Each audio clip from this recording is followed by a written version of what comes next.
এই আয়াতটাকে সামনে নিয়ে কথা বলবো, একটু মনোযোগ দিয়ে শুনবেন। শোনার দরকার আছে না নাই? আল্লাহ বলেছেন সামিনা কথা আনা, আগে শোনা লাগবে। তো শোনার সময় যদি আপনি বুঝবার না পারেন তাহলে সেটা গ্রহণ করবেন কি করে? এই জন্য খেয়াল করেন, আল্লাহ কিন্তু এখানে ইয়া আইয়ুহাল মুশরিকুন বলে নাই, ইয়া আইয়ুহাল মুনাফিকুন বলে নাই, ইয়া আইয়ুহান নাস বলে নাই। এখানে আল্লাহ বলেছেন ইয়া আইয়ুহাল্লাযীনা আমানু। এখান থেকে আল্লাহ বুঝাচ্ছেন যে মুসলমানের ঘরে জন্ম নিলেই মুসলমান পরিচয় দেওয়া যায়, কিন্তু মুসলমান হওয়া অত্যন্ত কঠিন। জোরে কোন কথা ঠিক কিনা? আমরা পরিচয় দিচ্ছি মুসলমান, নামাজ পড়ে না এক ওয়াক্ত, অথচ এই বেড়াগাহে মুসলমান। আপনারা বলেন তো, যে লোকটা ইচ্ছা করে নামাজ পড়ে না, এরপরে যদি মুসলমান দাবি করে চলবে? আল্লাহ রাসূল বলেছেন বাইনাল আব্দি ওয়াল কুফরি তরকুস সালাত, বান্দার কাফেরের মধ্যে পৃথক করার জিনিসটার নামই হলো নামাজ। তাহলে মুসলমান যদি আমরা টিকেবার চাই, ইমানের পরে এক নম্বর আমলের নাম হলো নামাজ। জোরে বলেন নাম কি? নামাজ। এদিকে সব বললো সালাত, সালাত কোরআনের ভাষা, আর আমাদের বাংলাদেশের ভাষা কি? নামাজ। এখন সালাদ নিয়ে গ্যাঞ্জাম পাচ্ছে। কিসের সালাদ ভাই? টমেটোর সালাদ না ক্ষীরার সালাদ না শসার সালাদ? তাহলে সালাদ নিয়ে গ্যাঞ্জাম আছে না নাই? কিন্তু যদি বলা হয় নামাজ, কেউ কি বলবে টমেটোর নামাজ? কেউ বলবে না। তো যেটা আমরা বুঝি সেটাই কম। কথা বুঝলেন তো? আমরা বাংলার মুসলমান কি বুঝি? দোজক। কিন্তু দোজক তো নাই কোরআনে, জাহান্নাম। বেহেশত, বেহেশত কোরআনে নাই তো, জান্নাত। জোরে কোন কথা ঠিক কিনা? তো বেহেশত করলে আপনারা বুঝবেন না, দোজক বললে আপনারা বুঝবেন না, কথা কন না কেন? এই যে রোজা রোজা করতেছেন, গোটা কোরআনে রোজা আছে নাই? গোটা কোরআন আছে রমজান সিয়াম, তো আমরা রোজা রাখি, আমরা বলি তো রোজা, বলি না ভাইজান? বলি না? হ্যাঁ। রোজা যদি বোঝেন তাহলে নামাজ দিয়ে সালাত বুঝবেন ইনশাআল্লাহ। যারা আমাকে বিশ্বাস স্থাপন করেছ, আল্লাহ বলতেছেন তোমাদের জন্য আমার ওয়াজ হলো আত্তাকুল্লাহ, ভয় করতে হবে কার? জোরে বলেন। বর্তমানে আপনি নওগাঁ শহরের কেন্দ্রীয় মসজিদে জোহরের নামাজ আদায় করবেন, কিন্তু আপনার পায়ে আছে 2000 টাকার জুতা।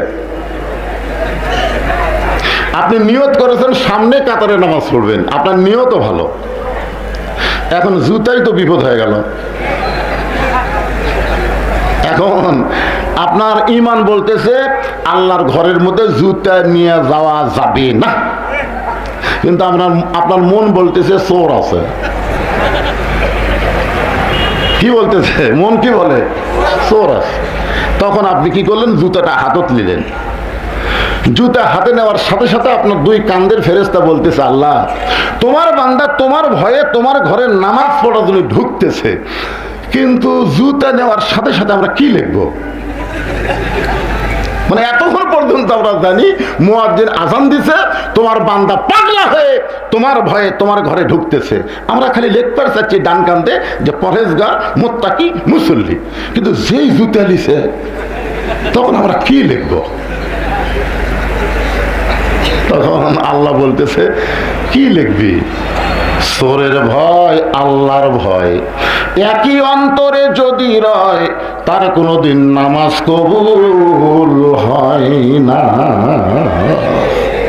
এখন চোরের ভয় যদি আমরা অন্তর থেকে বের করে চাই, তাহলে বর্তমানের আইন দিয়ে কথা কয় না, বাঙালি কথা কয় না রে, লাভ হবে? তাহলে সমাজ পরিবর্তন করা লাগবে, রাষ্ট্র পরিবর্তন করা লাগবে, সংবিধান পরিবর্তন করা লাগবে। আল্লাহর কোরআনকে সংবিধান কবুল করে আল্লাহর কোরআনের রাষ্ট্র গঠন করা লাগবে।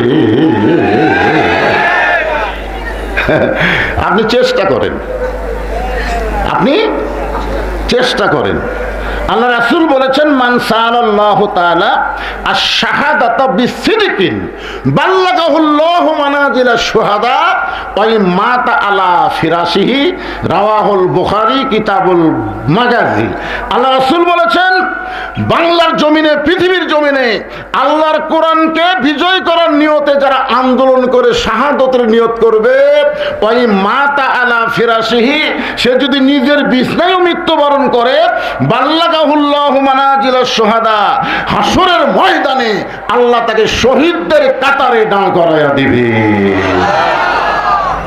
এই সিজার করে কে রে? কি এখনকার ছোট ছোট বাচ্চারা সব সমান নাই তো, ডাক্তার সে আমার কাছে বসে আছে। এখন কতকগুলা মা অধৈর্য হওয়ার কারণে, আমরা ছোটবেলায় শুনছি, কি বলবো প্রসবের কথা, মা বিনে সেই ব্যথা কেউ তো বুঝিবে না, মাজন ঠেকিয়া সন্তানের দায়, অকালে মা মারা যায়, কেন সে মায়ের ভক্তি করো না, এমন দরদি